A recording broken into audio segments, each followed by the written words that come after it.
Assalamualaikum warahmatullahi wabarakatuh. Alhamdulillah selesailah sudah serahan kotak infak kepada penerima-penerima tetap bulanan Muzeum Malaysia bagi daerah Besut untuk bulan Januari bagi tahun 2026. Dan kita telah selesai menyerahkan kotak infak kepada wakil-wakil bagi setiap kampung untuk diserahkan kepada penerima-penerima tetap bulanan bagi Muzeum Malaysia.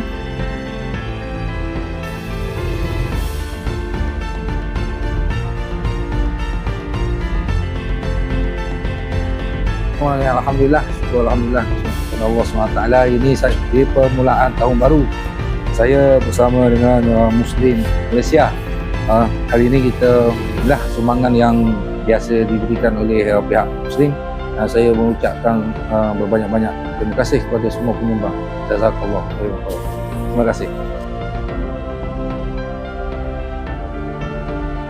Diharapkan kotak infak yang diterima dapatlah memberikan manfaat dan juga meringankan sedikit beban yang ditanggung oleh penerima-penerima tetap bulanan Muzeum Malaysia. Jadi saya mewakili Muzeum Malaysia ingin mengucapkan jutaan terima kasih kepada penyumbang-penyumbang di luar sana kerana tanpa derma dan sumbangan anda mungkin misi kami di Muzeum Malaysia ini tidak dapat dijalankan.